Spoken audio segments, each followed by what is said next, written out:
Hello, everyone. I want to welcome you to the Sijo webinar, comparing verses from Korea, China, and Japan. Thank you for taking time to join us for today's webinar.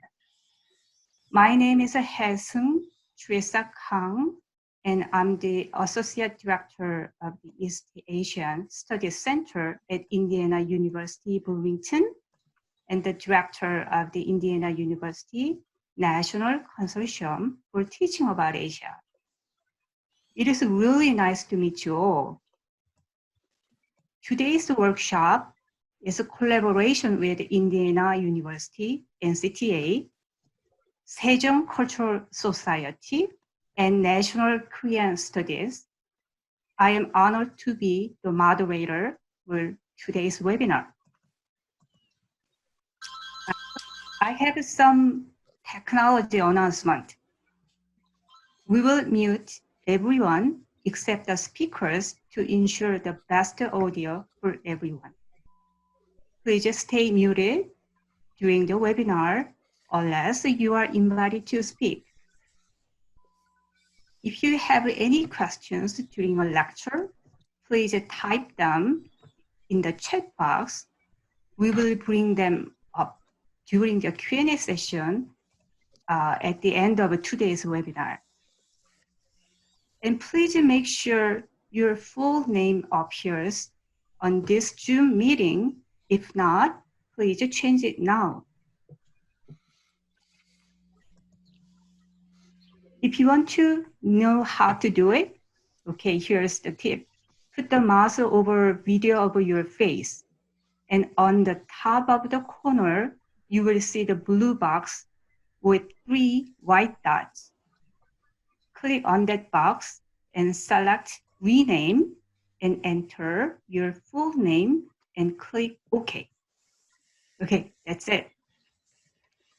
And we will regularly take attendance during the webinar, so stay tuned and participate in quizzes.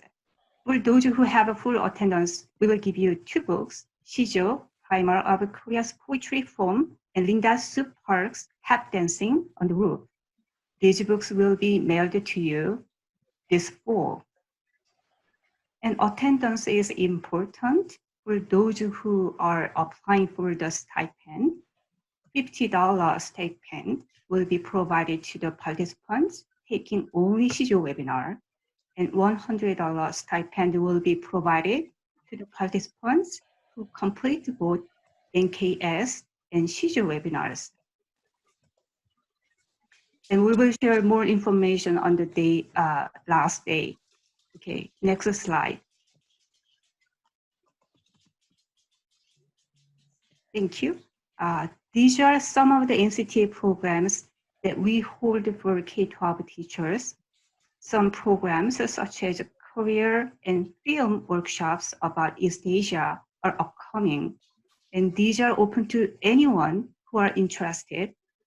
If you'd like to have more information, email me at kang43@indiana.edu. Okay, next slide. Okay, great. We have 3 speakers today. First speaker is Dr. David McCann. Dr. McCann is a professor emeritus of Harvard University. He taught Sijo over the past several decades. His publications include collections of poems, haiku, and Sijo. Now, without further ado, we will turn the time over to Dr. McCann. Well, thank you. Thanks. Am I on now? Yes. Dr. Great. So And while he's trying to get the role, Hannah, can you turn off the sound when people show up in the waiting room? Okay, thank you. I will. So, Dr. And- McCann, you can control my screen now. this one? yeah, click and then see if the screen moves. Should I click on Teresa's screen? Or? Yeah, the screen anywhere, then it will move. Okay, because I want to get,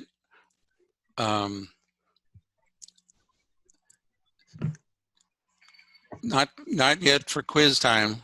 You can relax. Just to give you an overview, Sijo today, I think of it as here, there, and everywhere. It's just amazing. When I started to study it quite a long time ago, it was coming back to popularity in Korea, but not very well known outside of Korea. And now, as we will see, it really has gotten out there, and I'm just delighted to be part of that.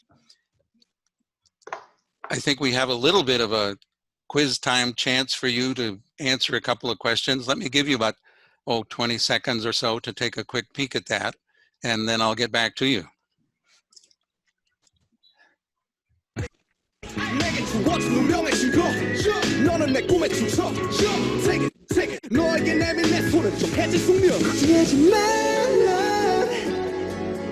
이 모든 건 우연이 아니니까 우리 완전 달라 baby 운명을 찾아낸 둘이니까 우주가 생긴 그날부터 계속 모든 세기를 넘어 우린 저 생에도 아마 또 생에도 영원히 함께니까. How are we doing on that? How are Hannah, we can we doing? see the result? Oh, I'm new to the Shijo form, 65%. I've read classic Shijo poets, 27%. I've read modern Shijo poets. That's good, 19%. Have you written Shijo? I've never written Shijo, 85%. Well, believe me, by the time we get to the end of our several sessions, you'll have had a chance. I am a Shijo poet, and I've shared Shijo with my friends. Yes, yes. I've published a Shijo or entered a Shijo competition, 8%. Oh, there's the Sejong Cultural Society's annual competition, and there are some other things around as well. So let's give a big round of applause to those coming in to this gathering. That's really wonderful. And I hope things will lead you deeper into the Shijo. The study and the translation of Shijo for me and in the West generally started back in the 1970s with Richard Rutt, who did a wonderful collection of Shijo poems, The Bamboo Grove, which he translated into English. Richard Rutt was the Anglican bishop in Korea and translated a number of other examples of Korean literature. This one, The Bamboo Grove, is all Shijo. It was published back in 1971 and then again by University of Michigan. Peter Lee was a pioneer professor of Korean literature at the University of Hawaii, and then he moved to UCLA, and he included Shijo in his early books as well. Kevin O'Rourke was a minister and missionary in Korea and did a collection of Korean Shijo at Harvard University's East Asia series. And then I'd really like to mention Jung Byung-uk, who did a collection in 1966 of Korean Shijo poems in Korean with notes. And it was a wonderful resource. And also Professor Jung himself was just very helpful to me when I was there working on my dissertation research. And then I'd mention also this guy, David McCann. I've heard of him. Early Korean literature selections and introductions includes a number of Shijo translated into English, and then also some interpretive essays described. There were Shijo poets quite a number of years ago who started writing Shijo, among them Larry Gross and Elizabeth Saint-Jacques, one in Canada and the other down in Florida, and then other journals and books and publications in the interval since then. And we'll get to some more of those as we move along. But in particular, one that I like is by Linda Sue Park called Tap Dancing on the Roof. And this is that book you will be getting in the fall. It's a collection of Shijo poems with pictures to accompany them. And it's just a delight. It's wonderful reading with kids, but also just to enjoy yourself. And it gets at this whole connection, I think, between the Sijo and what we see.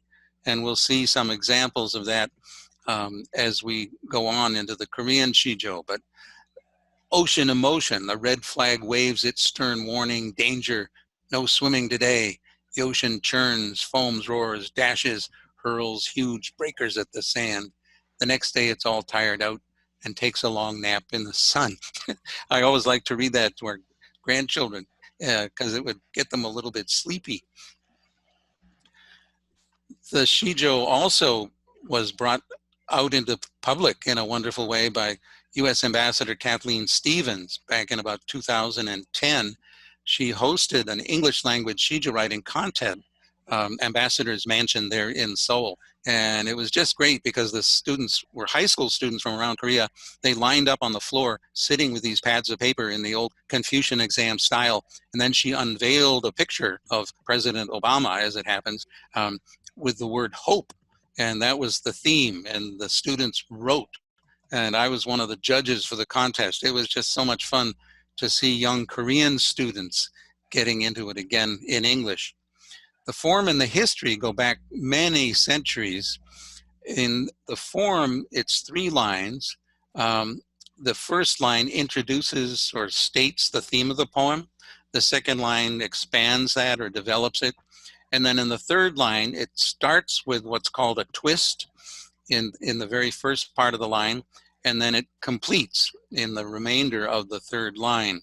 Each line, in Korean anyway, is usually in sort of 4 parts, 4 phrases or clauses or something of that sort.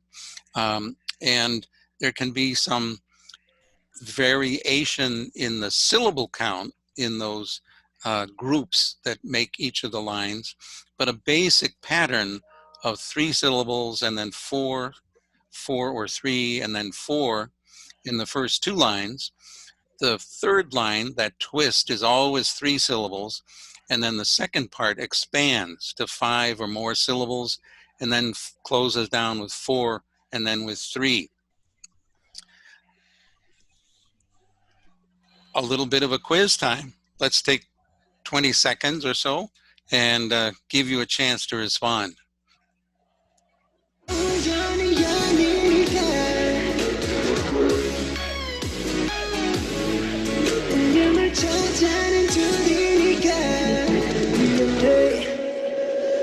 I want it this love.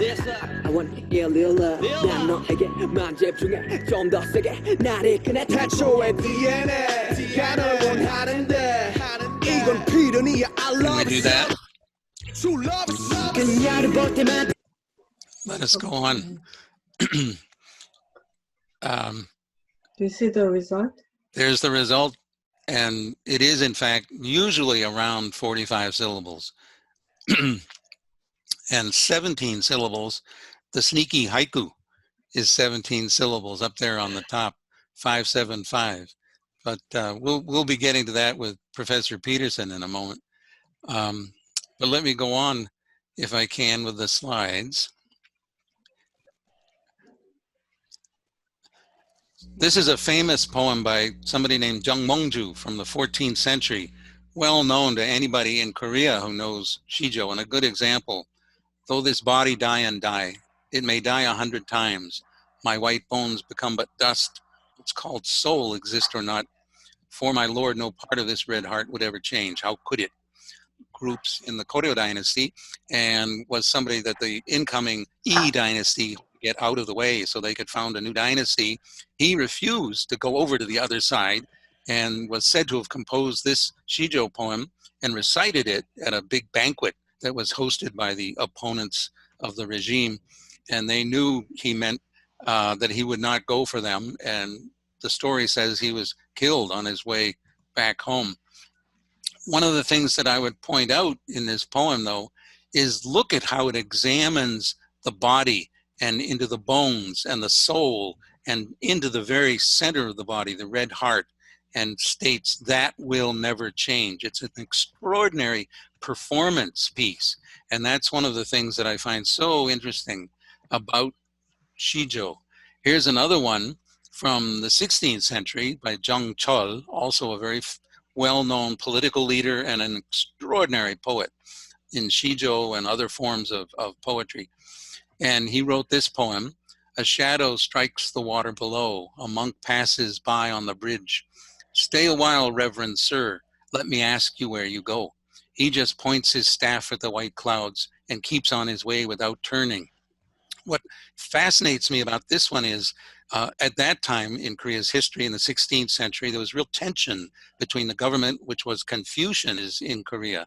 And what you have kind of right under the surface of this poem is a quite threatening call out by this Korean Confucian official toward a Buddhist monk who knows he better not turn around and engage in any kind of standoff, and so keeps on his way. The translation in the second line, "Stay a while, Reverend Sir," by Richard Rutt, is rather more polite than the original. And I think if I say it in Korean, even if you don't know Korean, you'll get the sense of it. And again, it's part of the dramatic power in a Sijo poem. The second line is this in Korean: "저중아, 걔 있거라. 너 가는데 물어보자." Which would be, in my translation, "Hey, you monk, stop right there. Let me ask, where are you going?" And the poem itself is almost, to me, like a body cam of an encounter of a very tricky variety back then.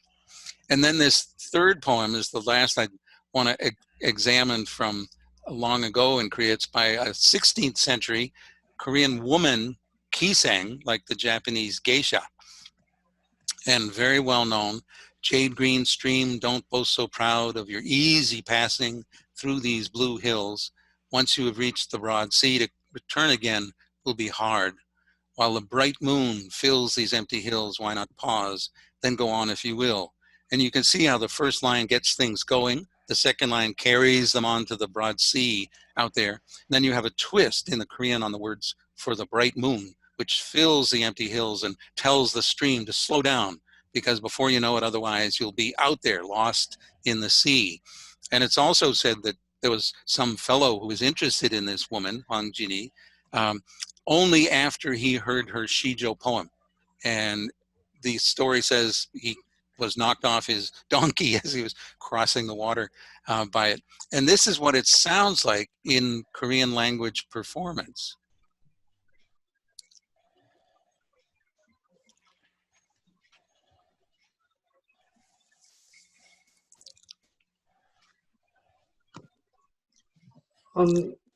Did you click the? There you go.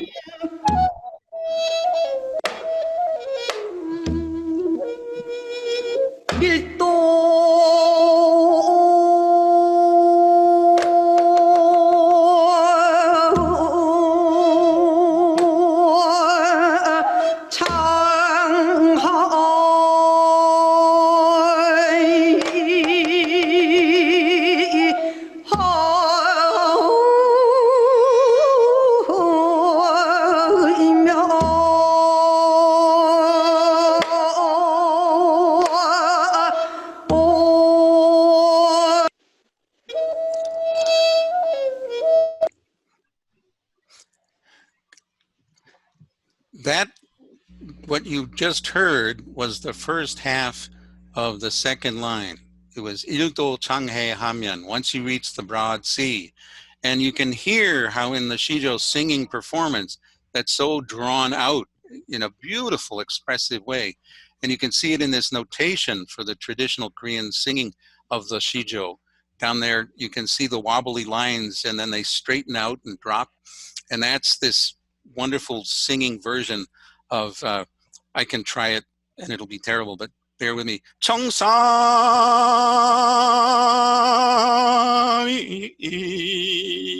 벽에 수려.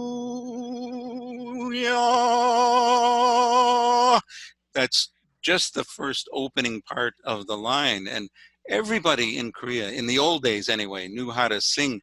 And it was so much fun to hear the way people would share the Sijo in the performance.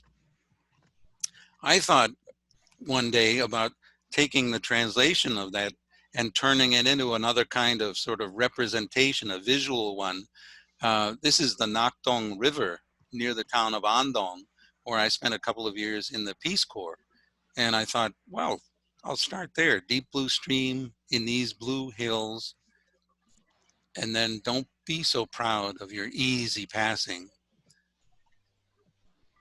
Once you reach the broad sea, and I'll go on from there, but a friend of mine, Insu Fenkel, looked at that photograph that I took.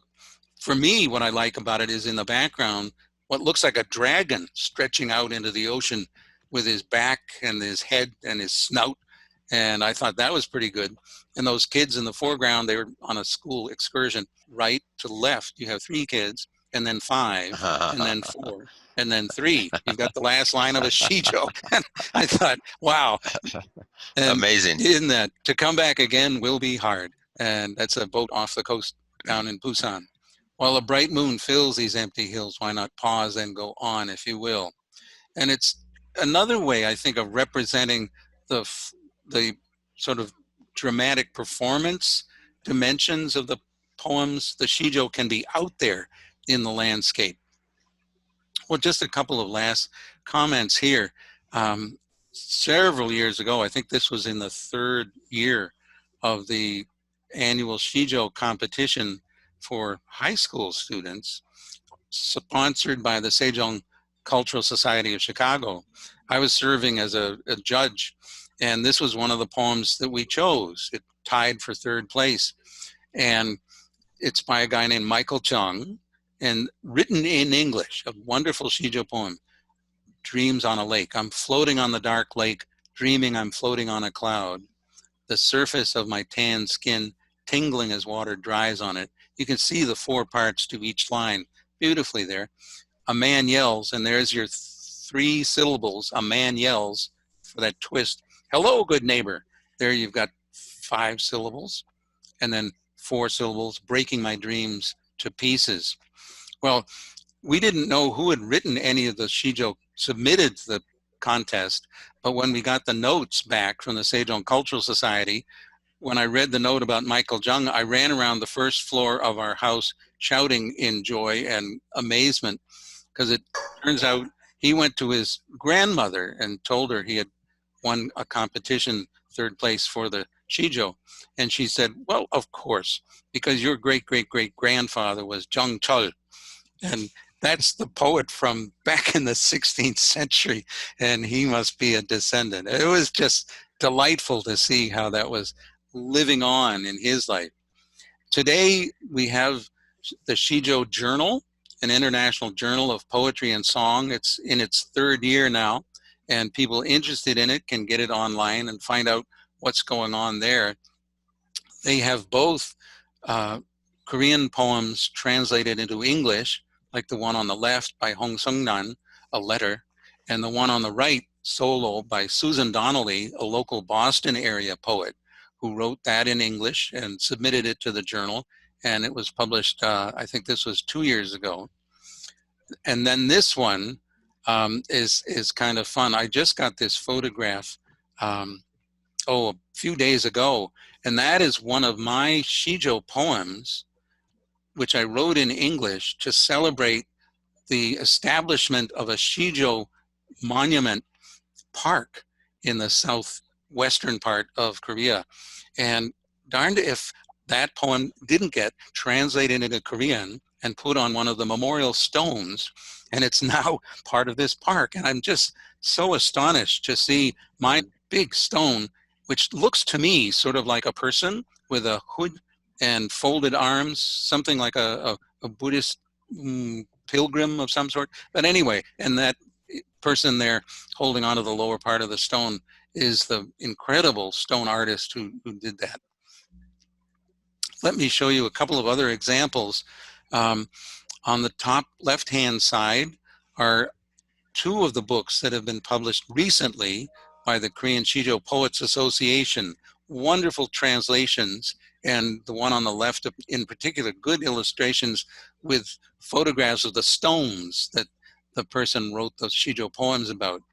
And then on the right-hand side of the page is my collection of Sijo poems, Urban Temple, which was then translated into English and published in Korea. And that's those 2 books right there. And 2 others, the journal on the top left, has just a lot of contemporary Sijo poetry. And on the right is a collection that was published by a Sijo poet who almost turned 100 years old, and was greatly admired in Korea, Mom's Voice, Omma Moksori. And there's tremendous interest in Korea in efforts that are being made to carry the Sijo out into the world. And I think anything you can do to get students interested in it and trying to write it will give them a wonderful way to find out more about Korea and its culture, and the wonderful connections that can be made with the Sijo between the two writing cultures. So now we have, I think, a final little quiz for everybody, and thank you very much.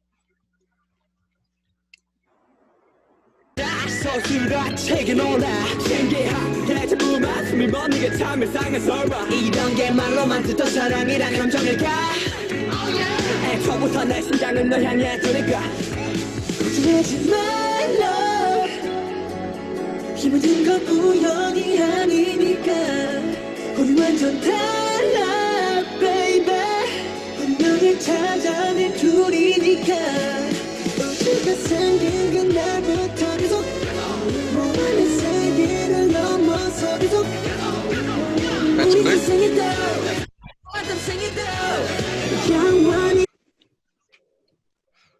Aha. Yes, 3 or 6 lines, 81% said so. 2 or 4 lines, 5 or 7 lines. What I like about that is there can be some variation in the Sijo as you write it, and explore those possibilities in your writing and in what you work with your students. So I'll say thank you. Wonderful. Thank you so much, Dr. McCann, for that exciting lecture. For participants, if you have any questions, please leave them in the chat box. Okay, now I will hand it over to Dr. Daniel Hsieh for the Chinese Jueju session. Dr. Hsieh is an associate professor of Purdue University. He teaches Chinese language and classical Chinese literature. Dr. Hsieh. Hello, thank you. So if you've done some of the reading that I asked you to read, you'll know what a Jueju is. And basically a Jueju is a kind of quatrain. That is to say, it's a poem that has 4 lines. And we can call a quatrain is basically, you could say it's a unit of verse, whereas a Jueju is a genre. You'll see on the PowerPoint what exactly a Jueju is. It's 4 lines with either 5 or 7 syllables in each line. As English speakers, as most of you know, have some acquaintance with quatrains. They can be used in children's rhymes, and you'll see the example: roses are red, violets are blue, candy is sweet, and so are you. It's also basically very popular as a kind of a form of stanzas in like folk songs or popular songs. And it's used in some longer poems. For example, in the West, Emily Dickinson, she'll write poems often with quatrain stanzas. Now, the difference is that in China, of course, they also had children's rhymes in quatrains, and they also had songs that were made out of quatrain stanzas. But they also developed, the quatrain also, the Jueju also developed into an independent form in itself, an independent genre. And actually became one of the most important genres, and many of the greatest poets were, some of their best works were in the quatrain, in the Jueju form. Now, what can we say about something? Why would a person write Jueju? Why did it become so important in the tradition? Well, one thing is it was a very casual kind of genre. The language is quite easy, straightforward, and if you wanted to write in a sort of a simple, casual form, you could choose this form. Okay.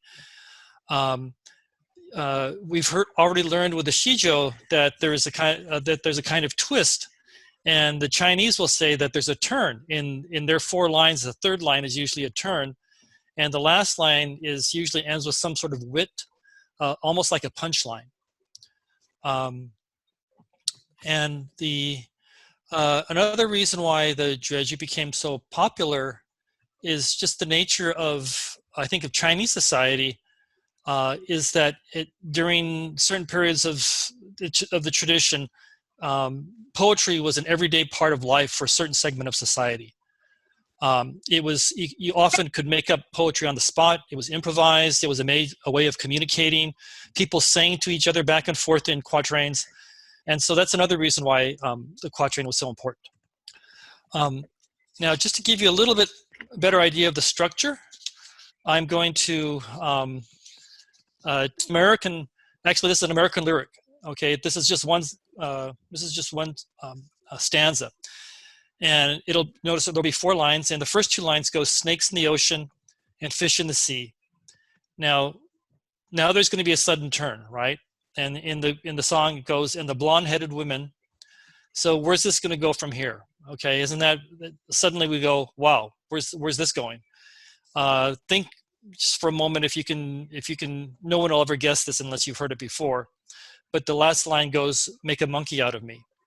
So snakes in the ocean and fish in the sea, and the blonde-headed women make a monkey out of me. So this is classic Jueju form. A turn in the 3rd line, and then a sort of like a punchline in the 4th line. Okay. So we're going to be, the Jueju has a long history. I'll just be focusing on two periods, and one of them I'll be focusing on is the Southern Dynasty's Jueju, or these are actually popular songs. They're folk and popular songs from the 4th to 6th centuries AD. And they were, I like to look at these because they show you how important folk and popular song tradition is in the evolution of Chinese verse. There's usually a progression. Many forms begin as folk poetry or popular song, and then they gradually start to evolve and become literary genres. Southern Dynasty's Jueju probably began as courtship songs. That is to say, they're kinds of songs that men and women would sing back and forth to each other, and in the process of courtship. In traditional China, men and women probably didn't dance much with each other, but they sometimes sang back and forth to each other. And if you ask yourself, what are some of the good qualities of a courtship song? I think you can imagine, well, they should be sort of short, they should be sort of witty, they should be sort of flirtatious, right? And so here's an example of a Southern Dynasty's Jueju duet. And you can see, the sun sets, I go out the front gate, I look and search, then see you pass. Your look is enchanting, your hair is lovely, a sweet fragrance fills the lane. The girl replies, that sweet fragrance is the perfume, not I. Enchanting looks is a compliment I dare not accept. Okay, so he sort of complimented her, and she sort of seems to sort of put him off a little bit. And then there's the turn, but heaven does not deny men their wishes. Well, what does that mean? Okay, and so she finally concludes, and so has brought me to you. So she's sort of accepting his overtures in a sweet way. Okay, so this is I think you can imagine that this could actually have been sung back and forth on some sort of occasion, and it's sort of these are sort of folk or popular song examples of this what we can call proto-Jueju. They're not Jueju yet. They're sort of beginnings of Jueju. And I'm going to look at one more example. Let's see, hopefully, there we go. So this is also a Southern Dynasty's Jueju, but see if you can distinguish the style. The heat is at its height, still not a puff of breeze. Summer clouds now rise with evening's slow approach. Together, hand in hand, under leaves dense and dark, beside floating melons and cooling crimson plums. Okay. To me, this is a much more sophisticated kind of poem. It's much more sensual. Okay, and to me, I think you can start to see this quatrain starting to rise in a certain higher in society, and also reflecting that higher rise in the sophistication of the writing. And if we study, those who study this kind of poetry know that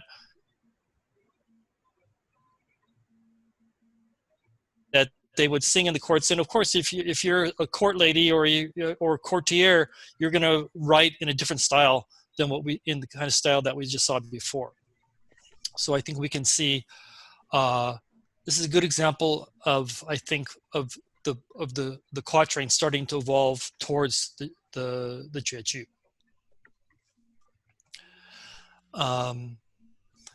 Okay, so next I'm going. I think I'll be going on to the Tang Dynasty. Okay, hopefully you guys have heard of the Tang Dynasty. It's probably the greatest dynasty, arguably the greatest dynasty in the Chinese tradition. It peaked in the 8th century, but then in 755 there was what we call the Anlushan Rebellion, and this sort of marks the decline of the Tang. You know, it's always the pattern is for a dynasty to develop, peak in the 8th century, and what you'll notice is that when we look at the 3 greatest poets of the Tang Dynasty, you'll see they all were flourished during the mid 8th century. And look at their dates. They all lived around the same time. They actually knew each other or knew of each other. And Li Bai and Du Fu, who were the 2 greatest Chinese poets, actually hung out together for a couple years. They all were excellent at Jueju, and especially Wang Wei and Li Bai. Okay. Actually, I'd like to go back a little bit and explain, when we talk about why the Tang Dynasty was so great. There are reasons why a dynasty was great, and you know, it was very wealthy, it was very powerful, it was very large, very cosmopolitan. But the Chinese would say consider a dynasty great because of its culture. And the Tang Dynasty was known for being the great period of Chinese poetry, and for the Chinese, they always valued poetry as the highest of all the genres. Okay, so I'd like to move on to the first poet, who was Wang Wei. Wang Wei was, he was a painter, he was a calligrapher, he was a musician, he was a poet, he was also an official, and he was also a Buddhist. I've put a picture of him that was created, I think, many centuries later. We do not know what Wang Wei looked like, but just think of the person that you see in this poem and why the painter or the illustrator may have portrayed him in this way. And hopefully we'll get back to that once we'll understand this painting a little bit better once we read a couple of poems. His most famous works is a series of 20 Jueju known as the Wang River Collection. And Wang Wei was actually quite wealthy. He had an estate at the Wang River, and at the Wang River Collection, along with a friend, he wrote a series of 20 poems. They would sort of take turns writing poems at different sites. Okay. The first poem we'll look at, however, is not one of those poems, but it's just a miscellaneous poem, there was a series of poems he wrote, and we're just going to look at the second one. And the he is not necessarily Wang Wei, but it should tell you something about Wang Wei. And the situation is where there seems to be a married couple, and the wife is wondering about her husband who is down south. I'm not sure what he's doing there, but while he's down south, she's waiting to hear the news from him. And while he's down south, apparently a family friend has visited his family up north, and this is the question he asked the family friend. It says, "You have come from my hometown. You should know the news from home. The day you arrived before the lattice window, had the winter plum blossomed yet?" Okay, so just think if you had, if your husband was away and a family friend had come and the first thing he had asked was about the winter plum blossom, how would you feel? Okay. I think you might feel a little bit uncomfortable. Why is he asking about the flower instead of me? Why is he asking about a flower instead of the family, right? And also notice, and so Wang Wei has deliberately done this. He knows that this is not the thing that ordinary people would ask, but he's telling us a little bit about this person and about himself. And also notice how he introduced this image of the flower. There's the turn, the day you arrived before the lattice window had the winter plum blossomed yet. He's not talking about any ordinary plum blossom. He's talking about there's a certain plum tree which he can see through the frame of a window and the lattice window, and that's what he remembers about home. Remember, Wang Wei was an artist. Okay, he's also a Buddhist. Okay, so in some ways he both is attached to the world, but he also tries to be detached from the world. And I think this, even though this is not directly about him, I think this tells you about him, and I think this sort of fits this this picture that we saw of someone who was very artistic and very sort of refined and relaxed, but someone also who turned away from the world. Okay, we're gonna look at one more poem. Okay, so this is from the Wang River collection. Deer Wattle is, I don't think we need to worry about the name. It's simply a place, one of the sites on this estate. This is probably the most famous poem on the estate. So an empty mountain, no one in sight, only the sound of human voices. Returning light enters the deep woods, shining once more on the green moss. Okay, seems very simple. First, I'll call to it. One thing we need to we can think about, even though we can't be sure, is what is he doing on this mountain? Okay. He's in this mountain, and then he talks about how the returning light enters the deep woods. Returning light probably refers to the evening light. So there was a kind of light that sunlight that appeared in the morning, certain rays of light, and then it comes about from another angle in the evening. Notice how things start to focus as the poem goes on. First, there's an empty mountain. You don't see anything. No, you can't see anything. And then you hear voices, and then suddenly it starts to focus light on in the deep woods. And then he says, shining once more on the green moss. Okay, once more is very important. Okay, just like returning is very important.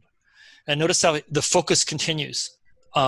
Light on green moss. Now he's fixed his gaze on the green moss and the image of the light on the green moss. The green moss is should be glowing. It should be kind of a yellow golden kind of green moss at this point. And then I think also implied is the fact that what will happen in the next moment after this, we see this beautiful moss, but in a few moments it will turn dark. Okay. So returning light, shining once more, then there will be darkness, and then the next day what will happen again? This whole cycle will be repeated. And I think what he's trying to get in a very subtle way is some lessons of Buddhism, the transience of life, the cycle of life. So you see, even though seems to be a very simple description, it's a very deep kind of description. Okay. Wang Wei is known as as sort of the poet Buddha because of the importance of Buddhism in his poetry. Okay, so okay, so I think we'll stop here with Wang Wei and we'll go on to the next poet. Oh, there's going to be a quiz. Okay, so.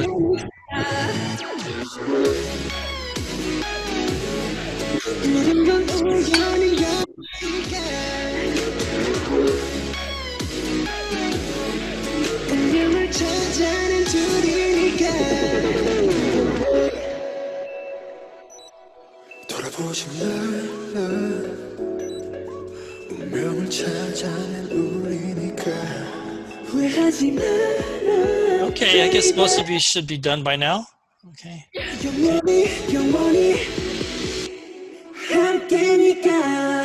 Okay, so for number one, definitely the first line is not the most important. And I think actually the Chinese themselves will argue which is more important, the third or the fourth line. So that's very good. It's about half and half. Okay, so there's no right answer except for the wrong answer is the first line. Okay, and third lines, it'll argue back and forth because some people will say that the third line really starts the whole thing, and the third line has the fourth line in mind. But to me, either one's fine. Okay, fourth line is maybe a little bit more important to me because it's sort of the punchline, but really it begins in the third line, so either one's fine. Okay, okay, songs of the Southern dynasties, 4th to 6th century. Okay, and then remember, then the Tang dynasty is really in the High Tang is the 8th century. Okay, okay, not bad. Okay, okay, we can go on to the next poet.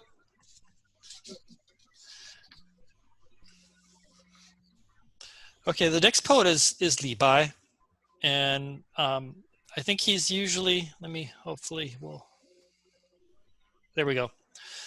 Whoops, let me go back.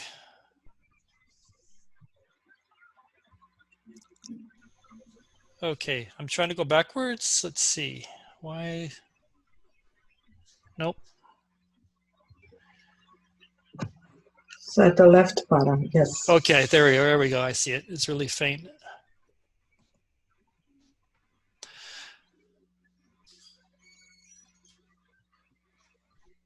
Okay, so he's known as a Taoist poet. Okay, he's known for being a romantic, for his poems on drinking and the moon, and the classic legend about him is how he died. And it's said that he got drunk and he tried to grab a reflection of the moon in the water, and then he drowned. Okay. Okay, so that's just a legend, but I think once we read even just one of his poems, you'll be able to figure out how that legend developed. Okay, Li Bai was one of those geniuses who people, when they met him, or when they read his poetry, they go, "This guy's not human." Okay, there's something divine about him. Just like we can think of somebody like Shelley, or we think of Mozart. There's something special about them. That's the way the Chinese have always thought about Li Bai. And I won't read. You can see these quotes. They were in the handouts, but they're also on the PowerPoint. I'll let you guys read them on your own. Okay, so the first poem is Self-Abandonment, and this is translated by Arthur Whaley. So I sat drinking and did not notice the dusk till falling petals filled the folds of my dress. Drunken I arose and walked to the moonlit stream. The birds were gone and men also few. So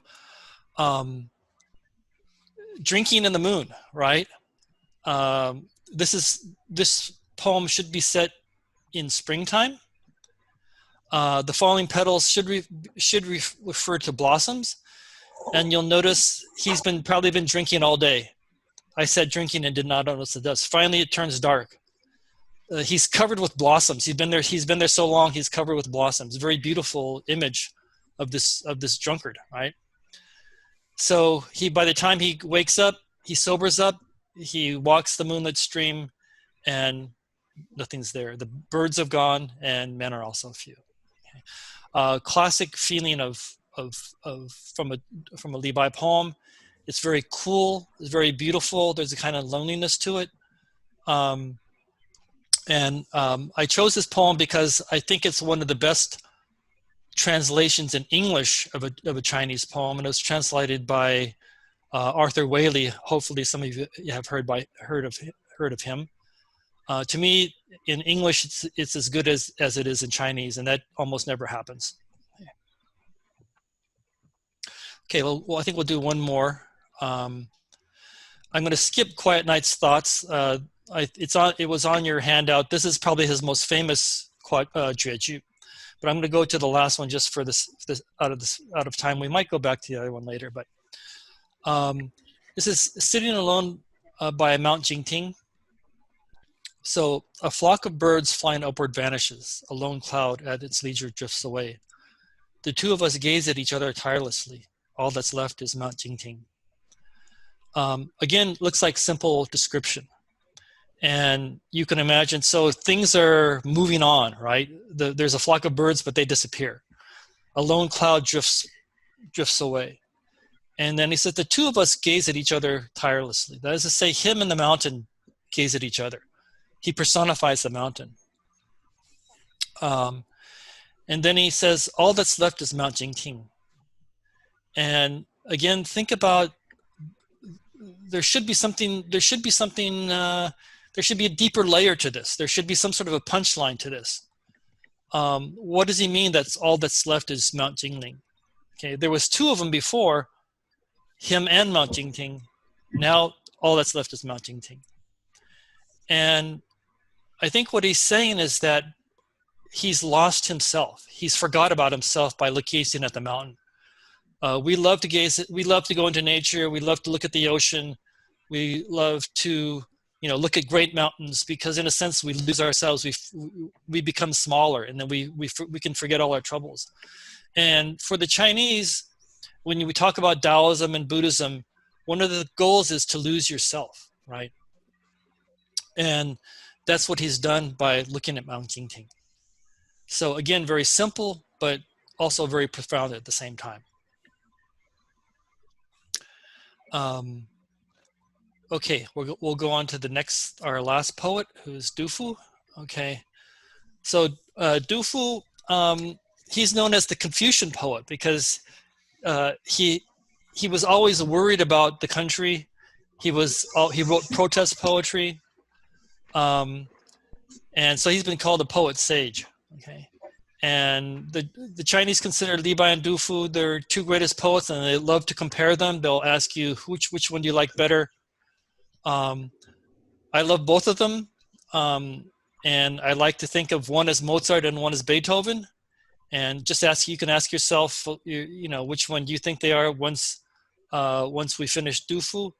But I tend to think of as Du Fu as Beethoven and Li Bai as Mozart. Okay. So this is from a set of 4 quatrains. Du Fu wrote this probably around in the 760s. The interesting thing about Du Fu is that he gave up his government position out of frustration, and he started to wander around the country with his family. And he wrote lots and lots of poetry. That was one of the things he did as he wandered around. And he wrote this while he was in Chengdu in Sichuan. And one of the things you find him doing is he's often just sitting in probably some sort of cottage or hut or some tower, and just looking and looking and looking and thinking and composing poetry. And so this is one of his simplest ones. Okay, a pair of yellow orioles sing in azure willows. A line of white egrets rises to the blue heavens. The windows hold the western peaks, snow of 1,000 autumns. My gate moors for Western Wu, a 10,000 league boat. Notice that both lines, that in there's 2 couplets, and both of them are parallel. This is something that the Chinese like to make use of. You have yellow orioles, white egrets, azure willows, blue heavens. It seems very simple, but notice where he takes you with these 4 lines. Yellow orioles, yellow orioles are cute birds, right? Azure willows. This is something that's close by, okay? Then suddenly he looks up into the sky and he sees these white egrets. These are ethereal birds, white in blue heavens. So he's given you 2 kinds of birds in 2 different settings. In the 3rd line, he tells you he's inside and he's looking at these things through a window. And then he looks in the distance towards the mountains. So they're very different kind of scene from the different birds. These mountains have the snow of 1,000 autumns. This vastness in time. And then he looks through the gate. My gate moors for Eastern Wu. Through this gate, or through this door of this hut, he sees this boat in Eastern Wu. Eastern Wu, of course, he's taken us from the west and directed us towards the east. There's this 10,000 league boat. That is to say, Du Fu is a wanderer. He's a traveler. Right now he's in Chengdu, he's in Sichuan, looking at all these things, but he's also thinking of his next move, of going onto Western Wu. Okay. And I just saw a question. Yes, Li Bai and Li Bo they're just different pronunciation and different spellings of the same person. Okay, sorry about that. So again, simplicity, but very, very, they are able to pack so much in, even though it seems so simple. Okay.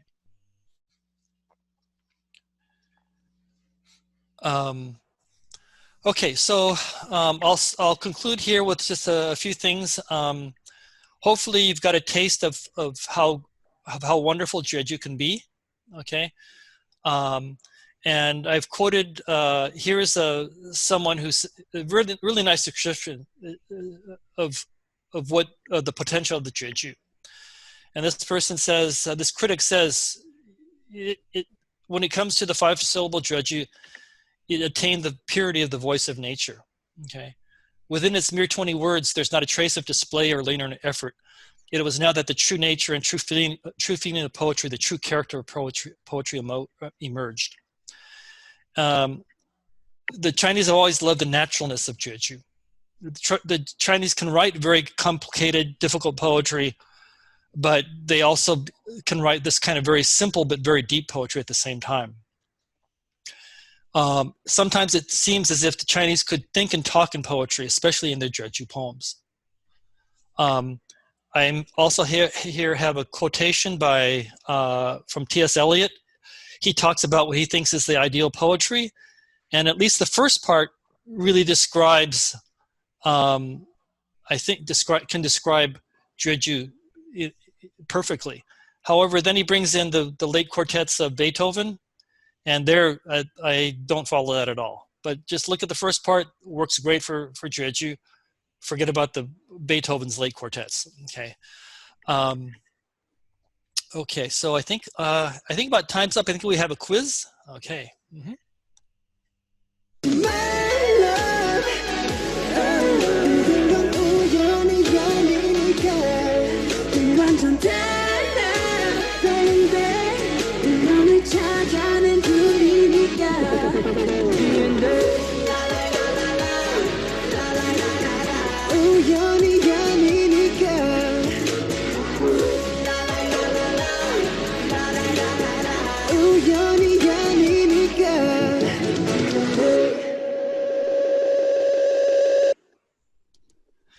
Okay, yeah, so let's go ahead and look at the answers. Okay, number one, you should have all gotten Libai, okay? Okay, so there you didn't, some of you did, but okay, definitely Libai is the, remember, moon and drinking, always Libai, okay. Number two is much more difficult, okay? But I'm pretty impressed, most of you did choose Libai, and it is by Libai. If I didn't know, my two guesses would have been either Wang Wei or Libai, but it is Libai. And one thing I think we could say is people think of Libai as being more egocentric. Okay, Wang Wei is a little more subtle when he mentions himself. Okay, Libai is more direct when he mentions himself, and here we have Libai is describing himself. So it definitely is a little more likely that this is by Libai. Okay, I guess that's it. Okay. Thank you so much, Dr. Hsieh, for the inspiring presentation. Participants, again, if you have any questions, please leave them in the chat box. And before we start the next session, let's take a group photo. Dr. Lucy Park, please.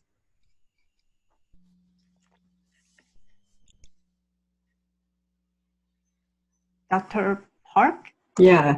Can you all show your face? Okay, good. And then did you all fix your hair?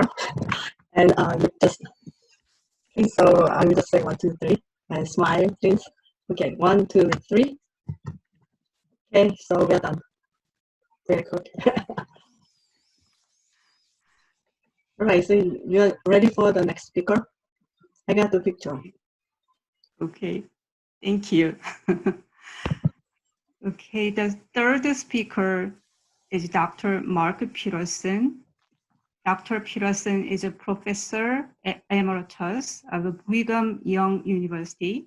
He taught Korean history, literature, Sijo, Haiku, and Jueju over the past several decades. Dr. Peters. Okay, thank you. Can you all hear me? Yes. Let's see if I can get this thing to move. My screen's not moving. As we start out, happy to see a couple of friends out here, Lorraine Kang and Jung Kim, and a couple of others. We're happy to see you're interested in going on with learning more about Sijo. And although this, my block is on haiku, it's with the intention of helping us to learn more about Sijo, really. And there's assumption that you all know something about the haiku. Haiku is very well established in American culture, and we want to learn to go from haiku to Sijo as one of the motivations that I have, at least. Let's see now. Hane, I'm not getting my screen to respond. What's going on here? Hane? Just as background, as we try to get my screen alive here, there's some movement. No one has mentioned limerick.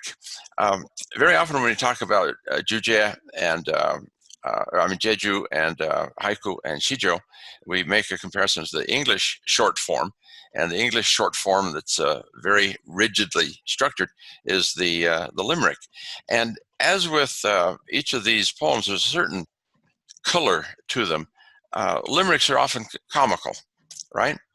The Jueju very often has to do with nature, very often has to do with drinking, as Daniel pointed out. The haiku is very much tied with nature. And Sijo has a nature element, but it's a little more diverse than that. You can have love and all sorts of other topics that come into the Sijo. David, when he was talked about performing a poem, and one of the things I learned in graduate school is poetry is performance, and it's always the case. Now you say, well, no, I read it in a book. It performs on the page as well. Poetry performs on the page. It doesn't look like ordinary prose. It's performing on the page. And so we're looking at different kinds of performances here. I didn't put a slide on the structure of the haiku, but since we talked about it with the Sijo, it's the same thing about the first line, second line, third line. That is to say, the first line introduces a topic, the second line develops it, and the third line resolves the topic, often with a twist. And it's interesting that Sijo and haiku develop separately, but as three-line poems, they both have the same sort of a structure to them. The haiku, then, looking at the slides here, is ubiquitous. Haiku, it's a Japanese form. It's highly structured. It's strictly 5-7-5, although there are some variations. We'll talk about variations in a minute here. But haiku has really become transplanted into American society. It's very well known. I was surprised when I've taught Sijo in classes. I very often ask my students if they had learned haiku as well. And it used to be that students would say, oh yeah, we learned that in high school. Then students, that was like 30 years ago. And then students were saying they learned haiku in junior high. And now I hear that they're teaching haiku in the 3rd or 4th grade.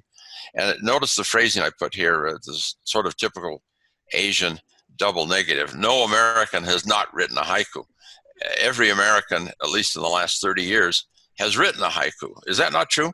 If you know of students who are in less than 30 years old, I think you can find everyone that I've surveyed has written a haiku. And this is a marvelous thing about American education. And this is one thing that I really like to poke Koreans in the eye about, is they study Sijo as an object. The Sijo is a thing that the masters wrote a long time ago. And very often Koreans speak of classic Sijo and don't look at modern Sijo. It's unfortunate. There is some writing in modern Sijo, but frankly, in the high school, Sijo is not taught as a creative activity. They don't write Sijo. There are probably more Sijo written in America than written in Korea these days. I think there are more Sijo written in my classes than written in Korea these days. The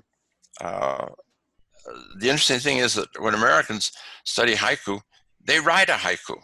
They not only look at the masterpieces, but they actually write a haiku themselves. Let me go on here. This thing is slow responding. Oh, why doesn't this? Oh, let's click this one, see if that works better. Here it goes. Okay, there we go. Yeah, so haiku, what is it? It's Japanese poetry, and now it's adopted in America. There isn't an American that doesn't know about haiku, and everyone actually writes one. Haiku means quickly, to write something quickly, fast. And the structure is strictly 5-7-5, and it tends to have a focus on nature, on natural elements. Let's see.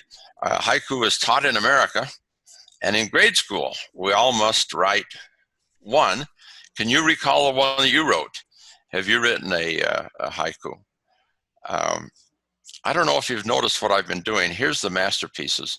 But let me go back and look at these things.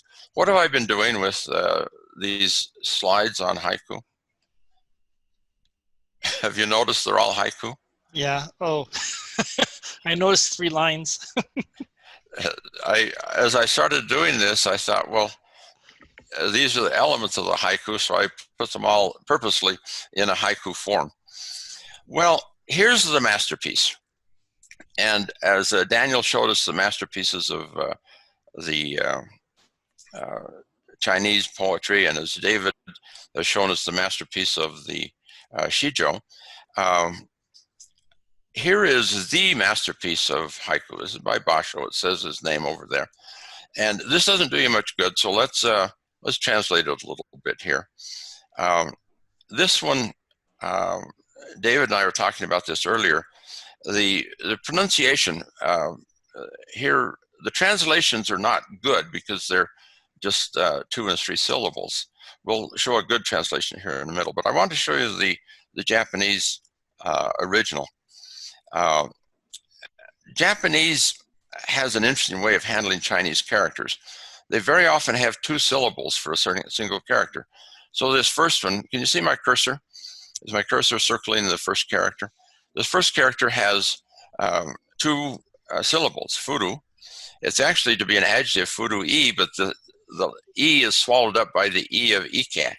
So it's furu-ikeya. Kawazu is 3 syllables for frog.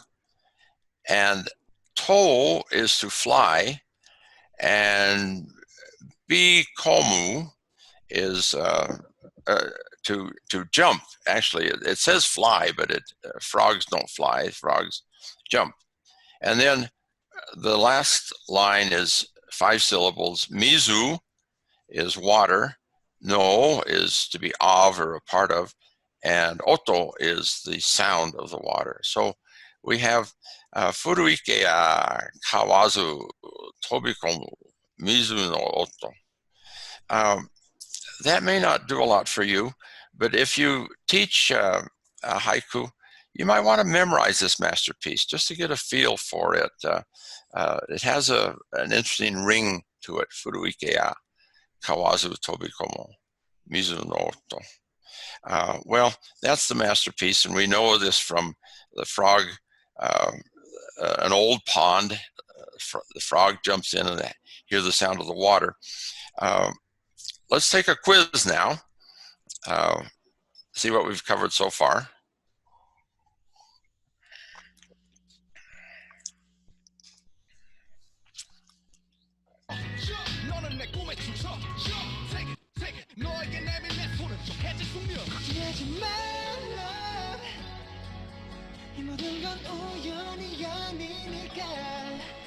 Easy quiz, right?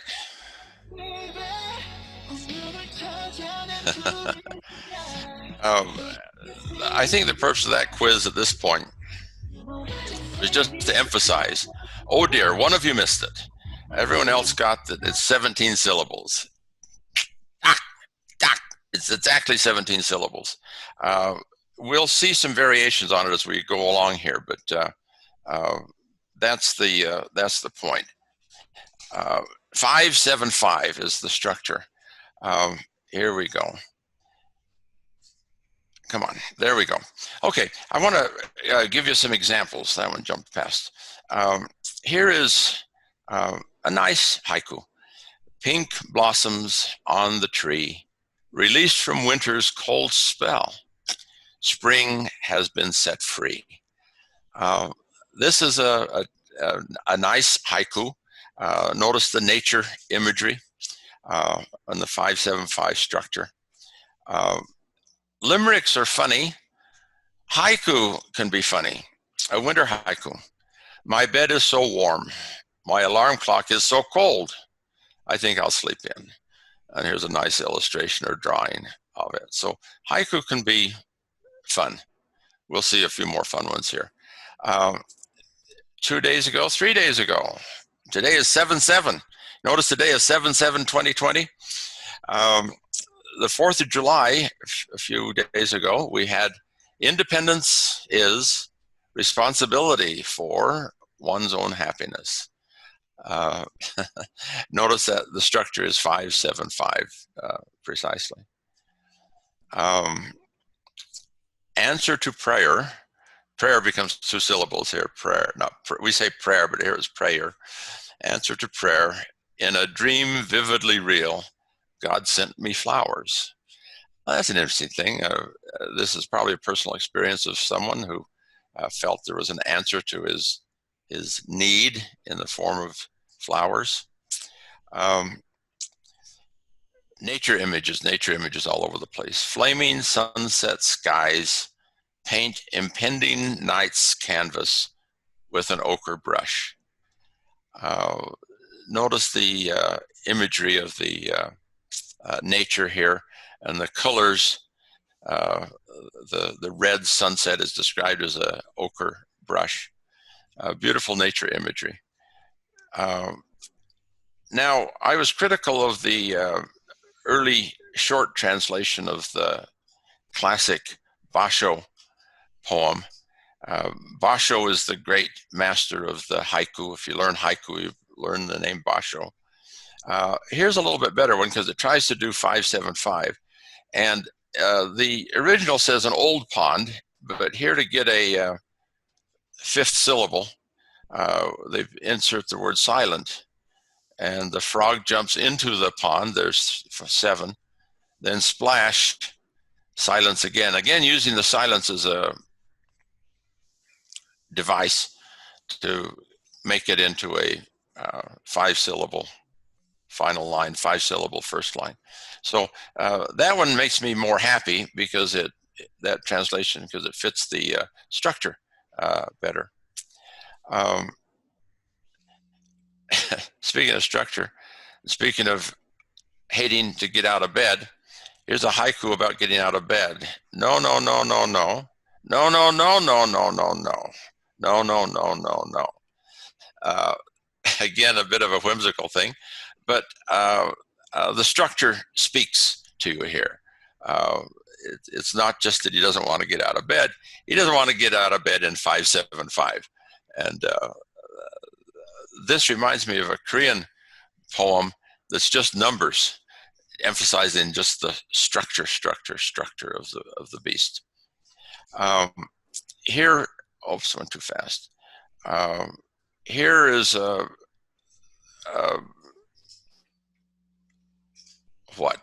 display of haiku talking about its structure, and then it gives a sample. White sandy beaches, ocean waves from far away, warm sun shining down. So there's the 575, and again the nature imagery of the beach and the sun. This next slide here, as I was looking at examples to illustrate this presentation, I went to Google Images and typed in haiku. And what do you see? What's common to all of these samples of haiku? You may or may not see the 575. In fact, you see some violations of the 575. But what you see are images of nature. Almost every one of these has a nature image of some kind to reinforce and support the the haiku. And I thought that was an interesting statement about what a haiku is and how it is tied with nature.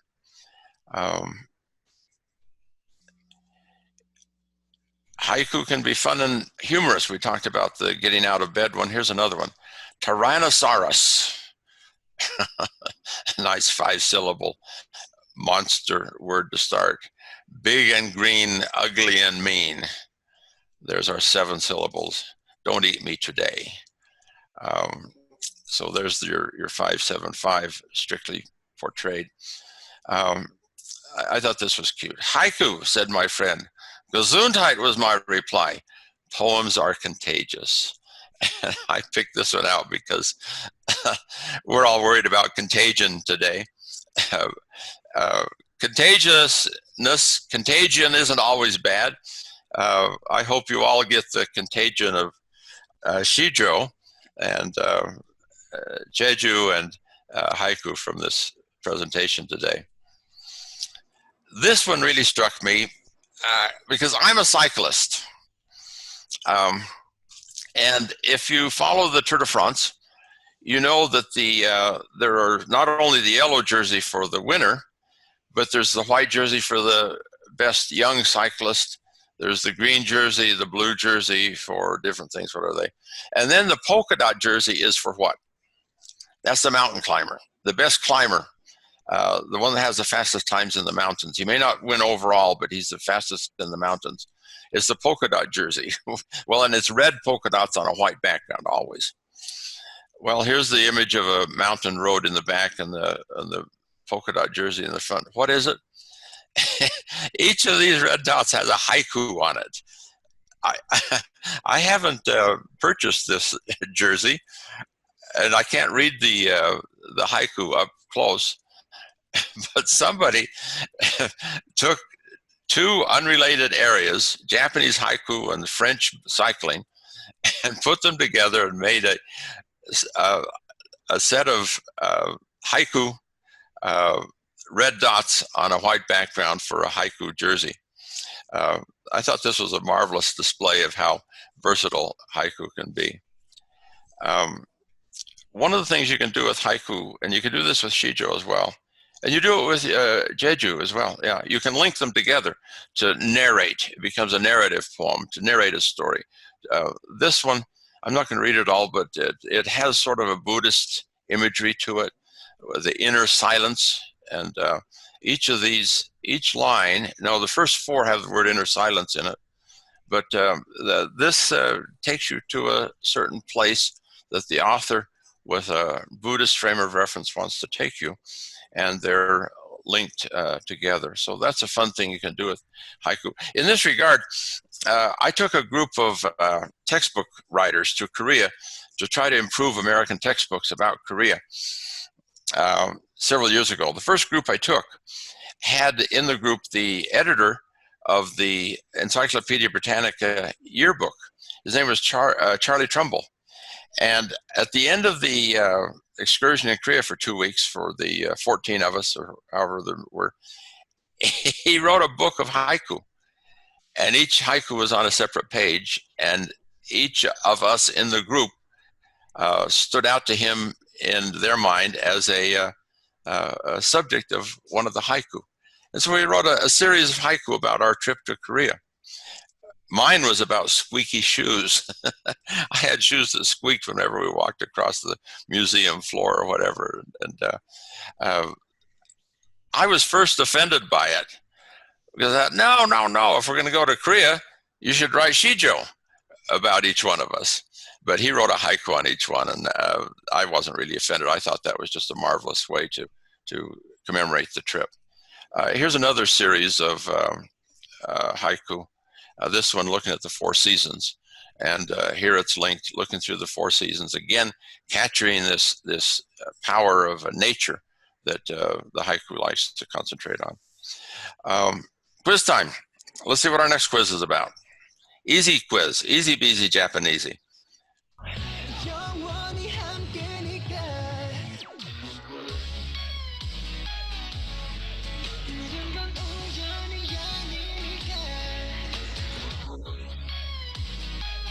Okay.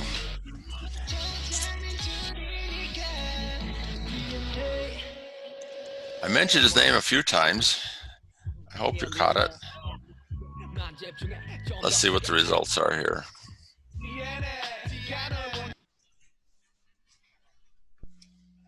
Oh, you all got it but one. my quizzes both come out in the 96 category. So just to see if you're awake and to reinforce the principle here that you should think of Matsuo Basho. You think of Basho when you think of the haiku. Now, come on, screen. There it is. Come on. So we've got a few errant examples coming up. Yeah, here it is. I titled this in 575 or not. This is put out by Be Happy Zone. I don't know who they are. I think this is a translation of Santoka Taneda, who wrote, haiku is not a shriek, a howl, a sigh, or a yawn. Rather, it is the deep breath of life. Well, that's very nice, and that's what haiku is supposed to be. I would do this differently. I would make haiku the title and promote haiku up to the title. Then I'd say, I'd drop the is, and I'd say haiku, not a shriek, a howl, a sigh, or a yawn. Rather, the deep breath of life. If you cut off it is, you got 5 syllables left. And I would turn this into a 575 and be more precise about it. I think the art of the translator is to fit the old form into the new form, the Japanese form into the English form. So I would do this differently if it were me, but it's not me, so they've done it, and that's that. But I guess the point is that there are errant forms of haiku out there.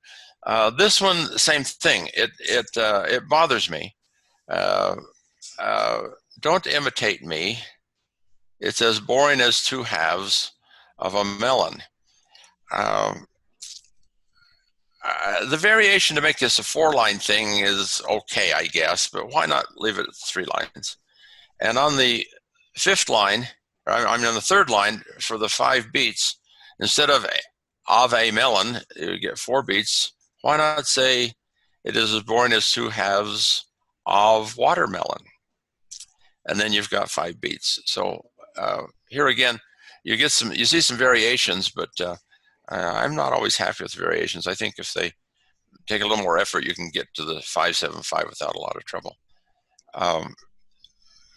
Is your screen looking funny? Oh, we went too far. Oh, there's the one we want. This is one of my favorite haiku in English because it takes this Japanese form that's been adopted into American culture and is represented by one of the most American of American cultural items, Christmas. It's written by a guy by the name of Ron Leffler. I don't know him. But it says, glass balls and glowing lights, dead tree in a living room, killed to honor birth. That just takes my breath away every time I read it. Glass balls and glowing lights introduces the imagery of Christmas. We should have a picture, I suppose, here. If every other Shijo or every other haiku I've shown you has a image, we could very easily have a Christmas tree here. But even without the tree, you can see it. You see it in your mind, don't you? You see it in your mind's eye, the glass ball and the glowing lights. Now notice it cheats just a little. Glowing is 1 syllable. Glass lights and glowing lights. So there we've got our 5 syllables. Dead tree in a living room. Where do you put your Christmas tree? In your living room. And what's the status of this tree? It's dead. You put the dead tree in the living room. It's this pagan pre-Christmas celebration that's been adopted by Christmas, right? This is a Druid celebration, as I understand it. And why is a dead tree dead? Because you killed it to honor birth, the birth of Jesus for Christmas. So I think this is just a beautiful, beautiful haiku that just has all sorts of layers of meaning to it. Here's a haiku that's also very, very nice. It's structurally correct. They danced all night. The band packed up and gone 2 hours ago. Have you ever been so in love and in rapture that you just do what you're doing and lose all track of time? And they're dancing and the melody's in their head. And the band had packed up and gone and they were still out there dancing. Beautiful haiku, but what I want to do with this haiku is play a game with it. I want to take it into a Sijo. And this is my version of it. The newly engaged couple danced and danced all night. The band played on and on, then packed up and went home. The couple, lost in love and music of their own, unaware, danced 2 more hours. One of the things I want to suggest, and one of the videos that I've got on the Sejong Cultural Society is how to take a Sijo, or how to take a haiku and expand it into a Sijo. And I think most of your students have a haiku. If you can get them to resurrect the haiku and expand it to a Sijo, it might be a fun exercise. We're running out of time, but one more example of a Sijo and I got 2 more examples. This one is about Sijo and haiku. All students in the U.S. learn haiku in their schools.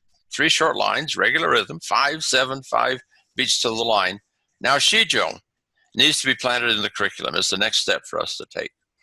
So I'm presenting on haiku, but my objective is really to work with the Sijo and the Sejong Cultural Society's objectives. And here's one last example then. These are both mine. Spring dream as a haiku. A spring dream of flowers, palaces, temples, and shrines. I wake, just a dream. This is one I wrote for a group while we were in Korea on a thing called the Spring Seminar. And the same thing as a Sijo is a beautiful dream of springtime and azaleas, cherry blossoms and forsythia, and palaces, schools, and ancient academies, Buddhist temples and Confucian shrines. But I awake. It was the spring fellowship. Like a dream, it too must end. And like a dream, my presentation must end. We're out of time. That's it. Thank you. Thanks for listening. Thanks for getting 96 on the test.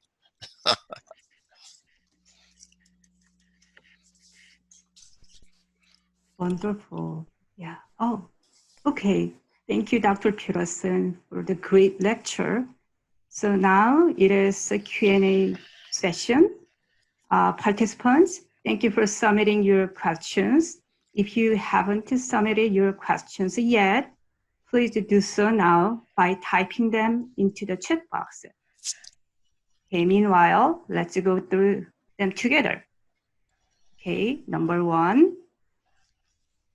Okay, I think number 1 question, I think all of the 3 presenters can answer to this question. Dr. Peterson, would you like to answer to this question first? Yeah, I guess so. Since I showed the Chinese characters of that haiku, if it visually mattered in the construction of the old poems, David, what would you say? Professor McCann, the trick about Japanese is that you don't have a strict syllable representation by the Chinese characters. Like furu is old and ike is pond, but it's one character for each of those. I think the script, let's use the word script instead of alphabet, instead of characters. Because script works for Chinese characters, Korean alphabet, and Japanese kana, or syllabary. The script of Korean and Japanese works.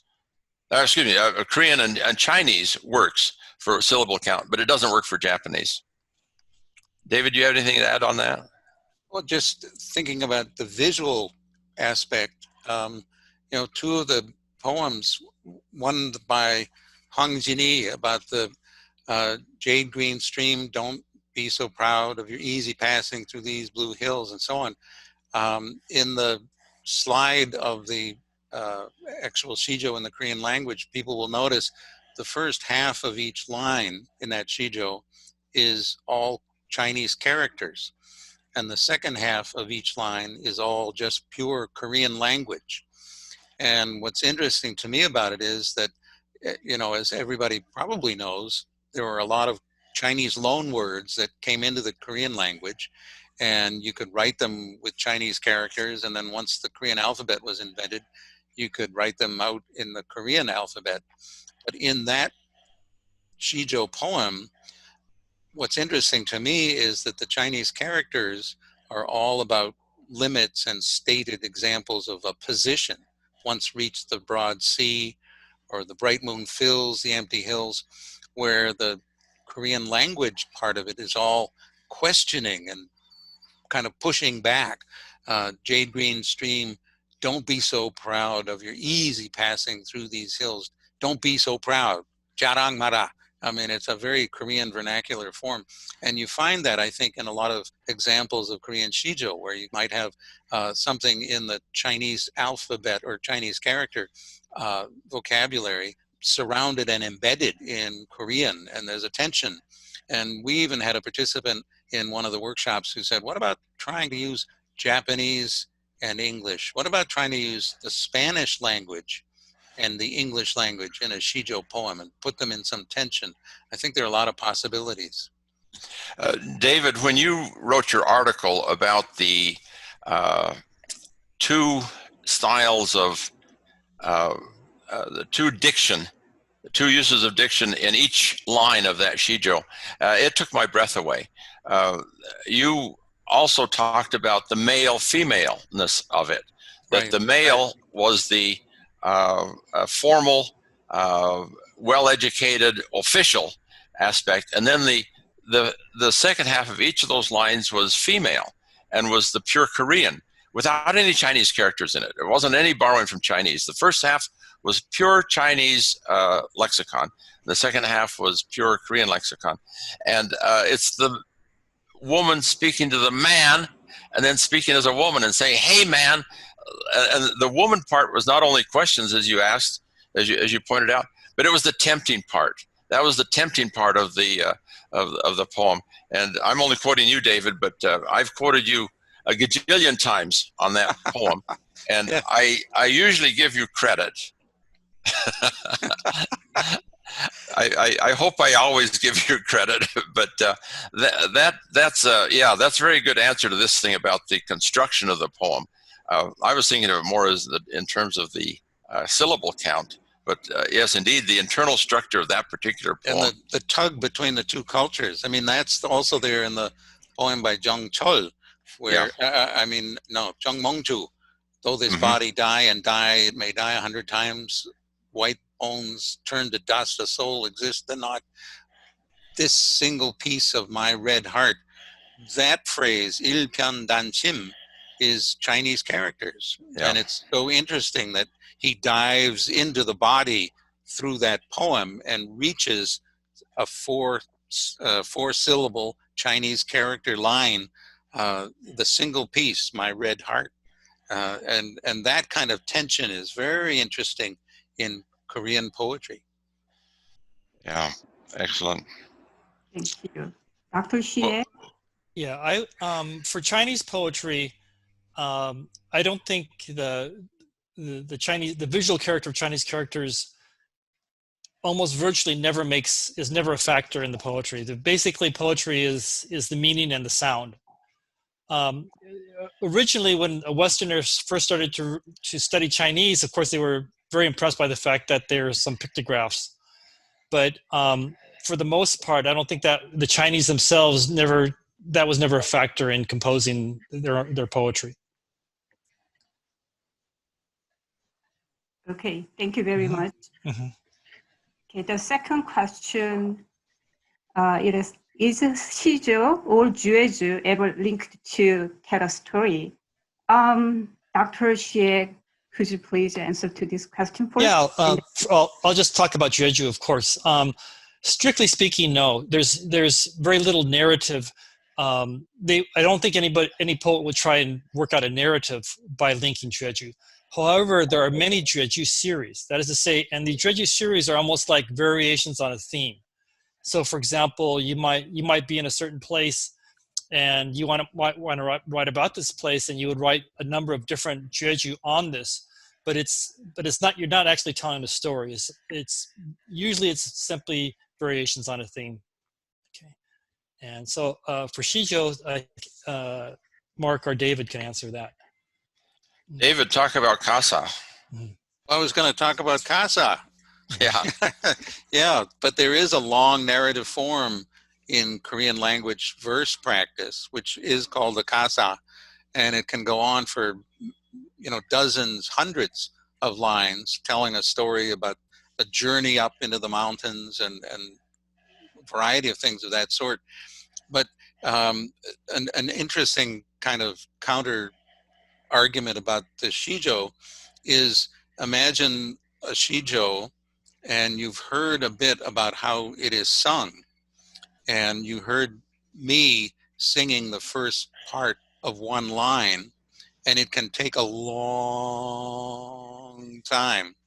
And then you get to the end of it, and it's a sung form that you realize is the whole purpose of a Sijo being there. And you wouldn't want to go on to another Sijo poem like that. You'd want to savor that one, and then somebody else might bring up another story about something that happened long ago, or who knows what, and you might sing the song again. But I think really the Sijo form and its link to the musical performance means that it's really something to exist by itself as a single poem. David, can I ask you a question about that? Was the performance performed as a song, was this originally always what Sijo were? Was this something that came later? It was the way it was at the beginning, and it wasn't until you get into the 14th, 15th century in Korea and you get the Korean alphabet that you have the Sijo written down as a text and existing as a poem that you could look at on a page and read. But the way it was handed down through the centuries was in the performance of it. And as I say, that's a very different kind of performance, very drawn out. I mean, just as an example, the syllable Hye means the ocean, the sea. And in the poem by Hwang Jin-hee, once you reach the broad sea, Chang Hye. But in singing it, you pull apart the syllable of Hye and turn it into Hai. And so the whole language gets opened up in a performance of the Sijo that's very unusual, very, very striking. Thank you. David, I've been trying to think of a way to sing Sijo, because the singing is such an important part of the performance in Korean. And yet in the English translation or the English original, you can't sing the song forever. It just doesn't work. Right. And so I've been trying to find a metered song. You did The Girl from Ipanema. Yeah. And I've found that a good Sijo in song form is Silent Night. Silent night, holy night, all is calm, all is bright. It's a 3-3-4-4. Yeah. And on the last line, sleep in.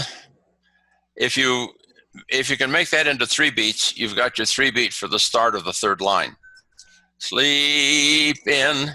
So if it's that 3 beat, 2 beats, 2 syllables for 3 beats, then you've got a Sijo. And so I use that with my students sometimes to say, if you want to see if your Sijo works, if the meter works, and of course in song, as with Sijo, maybe not so with haiku, but in song and Sijo, you have some variation. It's 3 or 4 beats. And singing goes that way. You can do 2 beats to a measure, or 2 beats to a syllable, right? Sometimes. And so singing your Sijo to Silent Night is a good test of what kind of a Sijo it is. And it's also fun to see how a Korean language Sijo can move into almost any Western song, melody. Yeah. There's the one you mentioned, 청사리 벽에 수위감을 자랑마라. But then I've kept finding that the Sijo will jump into all kinds of other song melodies, blues, even in a rap. It's kind of fun to happen. Yeah. Yeah, you've played with the musicality of it a lot, and I have a little. It's a lot of fun. I've tried to look at American songs as Sijo. For example, what's the one from Porgy and Bess? I can't think of the song right now. Pretend I Love You. How's that song go? If I Loved You? If I Loved You. That's the one from Oklahoma. Yeah, that's the one. There's another one too. Anyway, a lot of songs can break out as in Sijo rhythm. And the point I like to make from that is that the Sijo rhythm is a natural rhythm. You don't have to think of it as being contrived. It's a natural way you sing and speak and all of that. They say these days that young children are not learning English as well because they watch TV and they watch online things and they don't learn nursery rhymes. But Mary Had a Little Lamb is very, very instructive. And we miss a lot of that. Okay, interesting. Okay, go to the next question. I think this is about Sijo again. So Professor Peterson and McCann again. Oh, and could you please read the question first? I will ask Dr. McCann first. Really interesting about the Sijo and the use of scripts. It seems almost like the Korean parts are sort of statements of independence or defiance to Chinese hegemony. I may be reading too much into it, but it is interesting. And I totally agree with that. I think that's an aspect of the Sijo that is very interesting to see. You can look at it as defiance or look at it as accommodation or incorporation. And keep in mind also that the Korean poets were as good at classical Chinese poetry as anybody over there on the Chinese mainland, and love to write in classical Chinese. And so we're always, I think, aware of the connections and the play and the tension, and then also the reconciliation sometimes of difference.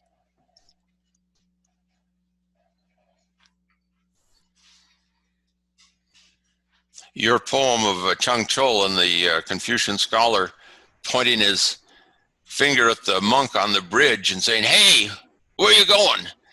And the rest of that was sort of Chinese in its structure. But "Hey, monk, where are you going?"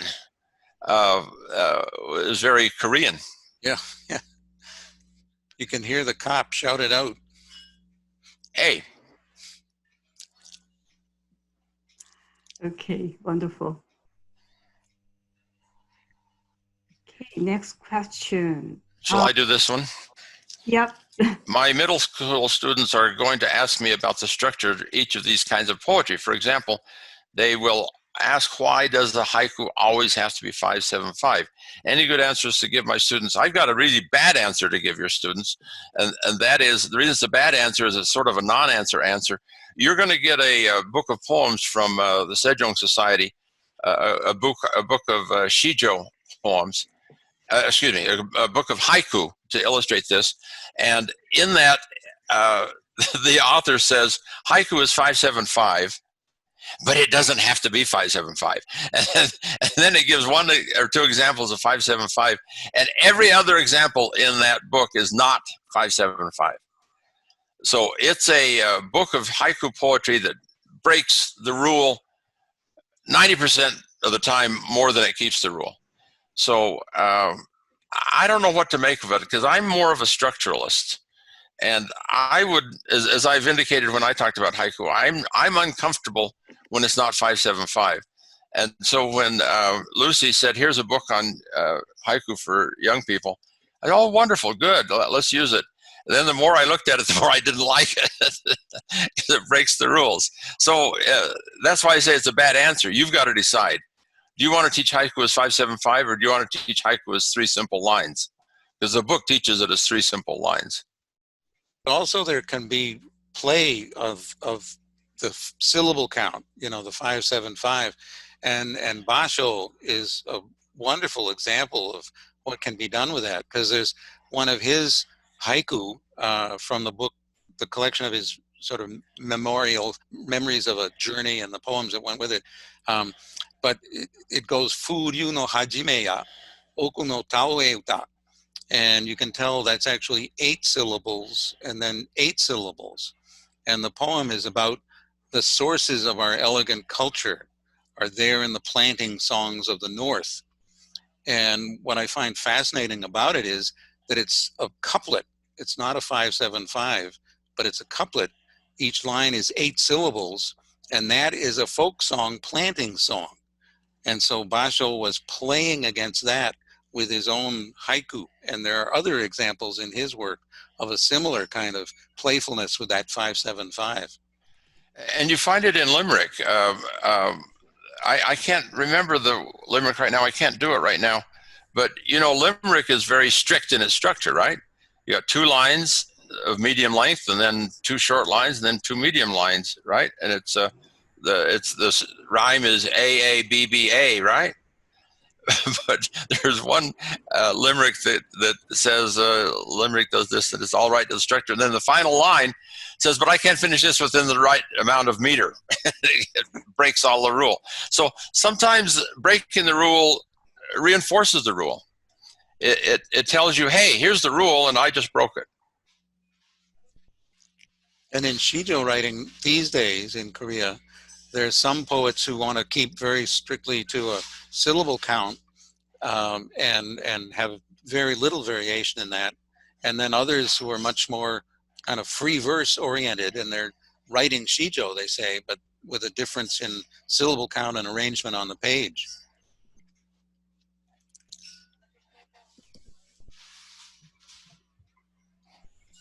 There is a comment about everybody wants to see a rap battle using Shijo. Actually, we have Shijo hip hop songs, so you can watch them.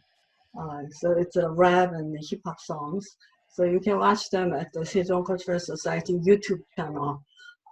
They used our award-winning Shijo, Hungjianese, ancient Shijo. And then these hip-hop singers wrote their own hip-hop, the Shijo.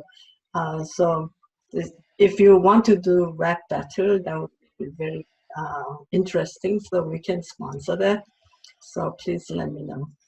It was fun to be at their presentation in Chicago. What was it, 2 years ago? And it was just so much fun. What a great group they are.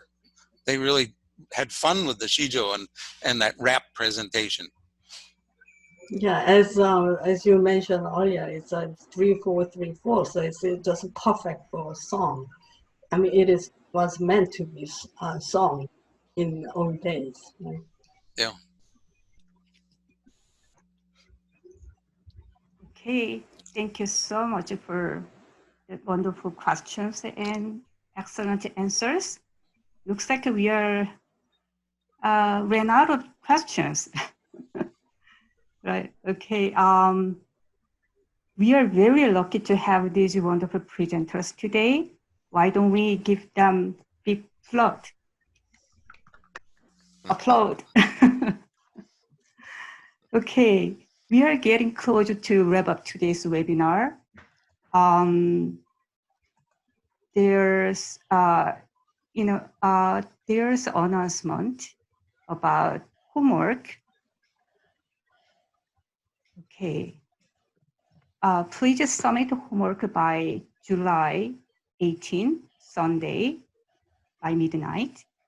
And comments and Shijo lesson plan need to be sent to Mrs.